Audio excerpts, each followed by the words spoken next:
Okay, ladies and gentlemen, so we've got Jessie, Kriel, de Klerk, Damian, Willemse, and Steven Kitshoff. Please raise your hands for questions, and then we can get going with this section of the news conference.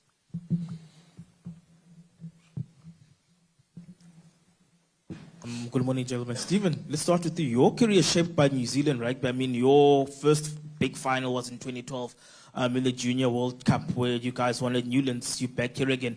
Just talk us through this particular 9-year period. Or 11 years, if I may say. My math is a bit off. Yeah.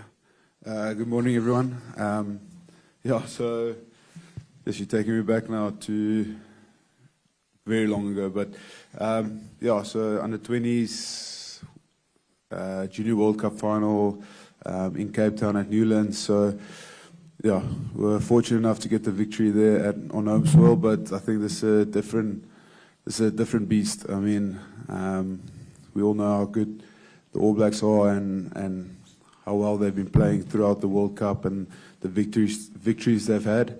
So I think going through all the years, and I mean, starting my international career in 2016, struggled to get a victory over the All Blacks until 2018, and then from there was very 50-50. So yeah, I think this weekend's going to be an exciting one. It's going to be a different one. It's going to be a massive game, historical game. So yeah, really looking forward to it, and I think the pressure is going to be immense, but I think the atmosphere and the game itself is going to be incredible.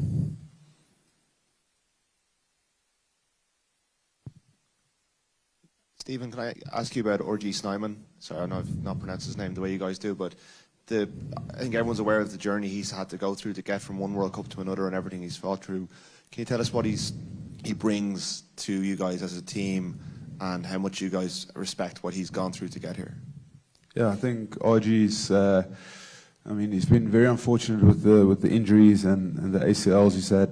I think it was 2 ops in 4 years. So for him, he's an incredible team man, and the way he helps Franco and with the lineouts, and he helps Coach Dion with making good decisions in the lineouts and developing a plan for every weekend is exceptional. And then just the energy he brings off the bench. So we all remember like the bomb squad and the energy we had in 2019. I think he's taken that same role this year, especially in the World Cup. And I mean, he's been playing great rugby. He's been carrying the ball well. He's done extremely well at lineouts, and he's bringing a next level of physicality. I mean, he's a giant among men. So, no, extremely proud and so fortunate for him to have him in our team. And he's been playing great rugby, and I'm extremely proud of him.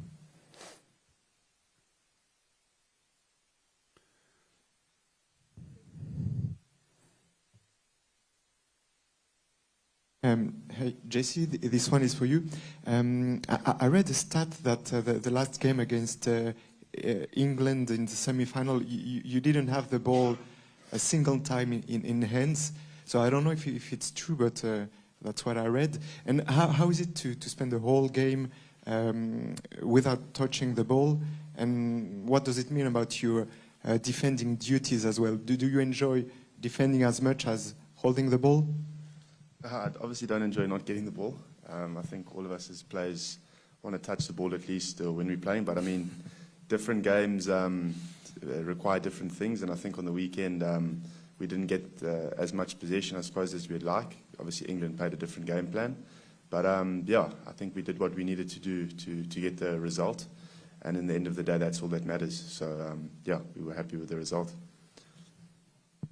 Question for Faf. Obviously, any World Cup title is special. Down the back in the cheap seats. Any World Cup title is special, including the last one. But what does it mean to you to play the All Blacks in a World Cup final?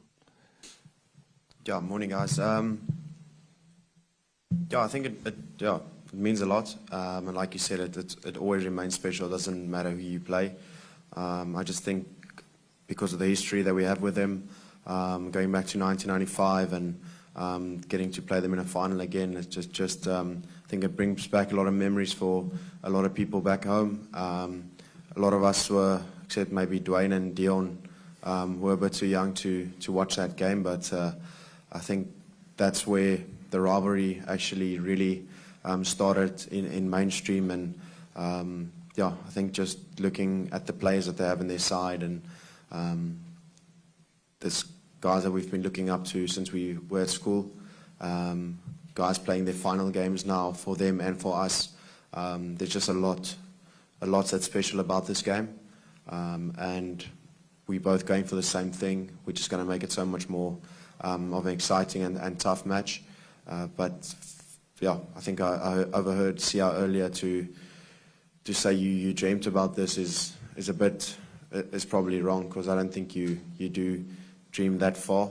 But we're here now, and I'm feeling extremely privileged and blessed to sit in this position, and yeah, going to give everything that I can. And if it's my last game, I want to make it remembered for me as giving everything and putting everything on the line.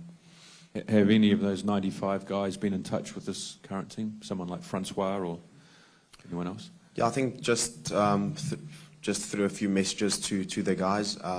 There were a few of the guys at training sessions and just feeling support from them. So yeah, I think even if they haven't, we know we have their support. But I think there are a few guys that's got a few messages, and we do draw a lot from that, and we know how proud they made the country and how proud they are now of us. And we need to continue that, and hopefully we can add another W to the records and hopefully take that cup back home. Faf, I was just wondering, without the bench means there's no sort of specialist scrum half there, means you'll likely go 80. Just wondering if that changes your approach or if it changes the way you look at the game at all? No, not really. We've played like this before, and I've played a lot of 80 minutes in my life, and that doesn't really change things. I think if you're going to pace yourself to make sure you fit at the end of 80, you're probably going to lose this game. So we're going to have to go from the start and give it our all. And luckily we've got Kwacha covering 9 as well, and he doesn't get tired, so that's fine. And yeah, Jessie's also been training there, so we've got backup. So that doesn't really bother me at all.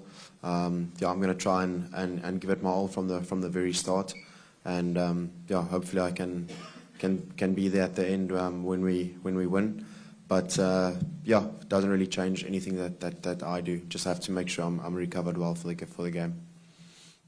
Faf, you've played the All Blacks a lot. Can you tell us about what impresses you about this team, and also your opposite number, Aaron Smith?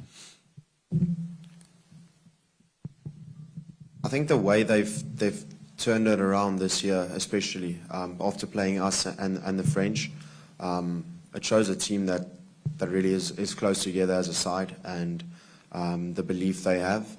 I think they've obviously been under a bit of scrutiny over the past those 2 games, and I think the way they've turned around, I think we all could see they're playing unbelievable rugby, playing with a lot more confidence, and you can see they're doing it for each other.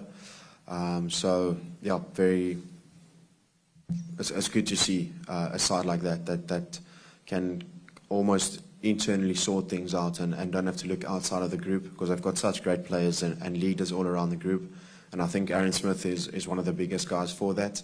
I think is the gel for that team, not just on the field with the way he chats and plays, but off the field, sharing his experiences, and obviously also sometimes going through tough times and getting through that and sharing that experience that he has with what he's been through in his career. And yeah, played him quite a bit and played New Zealand side, and he's just seems to have always been there as far as I can remember, and he's been a great player for New Zealand, and one of the guys that I've looked up to building my career as well. He's always been one of the best 9s in the world continuously every single year, and that's a sign of a great player. And I think I'm lucky enough to hopefully get a few more hit outs against him in Japan, so it's going to be exciting to have him over. But yeah, I just want to congratulate him on a great international career. He's been great, something that I think a lot of 9s can look up to, and I have definitely in the past learned a lot from him. and but hopefully I can get one over him this game. Damian, Jacques was just talking about how far back he goes with a lot of the players, and he mentioned that he coached you at a very young age as well as a lot of the other guys. Can you just maybe talk about the influence that he's had on you as a player, as a coach, what kind of coach he is, and the kind of influence he brings in a big week like this? Yeah, I think obviously Coach Jacques and myself go back since school days, and it's been a real privilege and honor to play for him and under him. Yeah, as I said, obviously he's been massive in my career, especially in my Test career. He's the one with Coach Rassi who's given me a shot at the international scene. So yeah, I'm really grateful for the opportunities, and then obviously the rest of the coaching staff who's made sure that I can develop my skills each and every week. And yeah, I'm just really blessed and grateful for the opportunity that he's given me to kickstart my international career, and to Damian, hopefully in the World Cup final. So yeah, it's been massive for me. Faf, hi. What makes this rivalry so special for you, and is it the biggest in rugby? I was funny enough just thinking of that question before you asked it. And I don't know really why, but I think it for me personally, doesn't get bigger than this.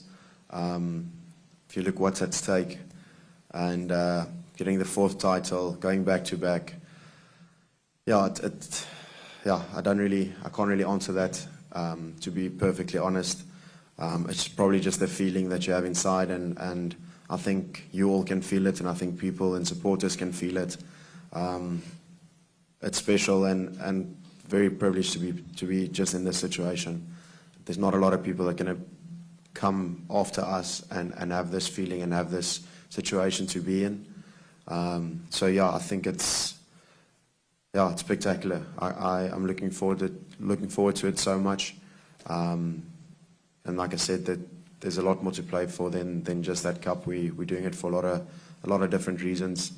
But going up against this side in a final, trying to go back to back, it's pretty special. I can't explain it. It's more a feeling, and I think you're going to see some unbelievable rugby on the weekend.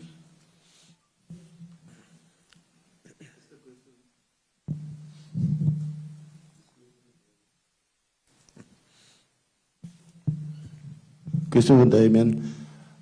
You've played with Jessie and Colby for quite a while. I think if I got my facts right, he's playing his 30th Test match on Saturday, and it's also his birthday. Just a word on him, and also I want Faf to comment.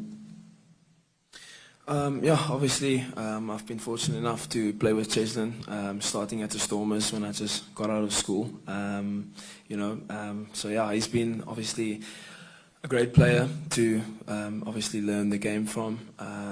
Yeah, as I said, started at the Stormers and then now at International. I've had the privilege to play with him in the back three. He's a great player. He's always someone who, if it's to be, it's up to him. He's always the one to take the ball and make the play. So yeah, it's great to have him in our team, and hopefully he can provide us again with a special moment, just like he did in 2019. And yeah, I think as Fafi said, it's going to be a great game of rugby. It's going to be a contest all over the pitch. New Zealand has been playing obviously really good rugby, so we're preparing for that test, and as Faf said, we're really excited. Just on Jessie. His birthday today? Yeah, Saturday. Oh, sorry. Sorry. Yeah, I guess that's a nice present to give him then, to get the win. He's a great guy. We've been mates for quite a bit, and sort of had a similar thing where he, going through our career, where he's always, people in the past said he's too small to play this game, but I think he quickly showed that's not the case. He's an unbelievable player, unbelievable guy, works unbelievably hard, and doesn't have a doubt in his ability at all. He'll take on anyone, anywhere, any place, and he'll probably come out on top. Quite enjoy him training at 9, seeing that he can actually become a bit tired, not just hanging out on the wing. So it's good to see that side of it. but he's an unbelievable guy for us. As a friend and as a player, you always, I think everybody feels when he gets that ball something special is going to happen, and more often than not it does. So we're very lucky to have him on our side.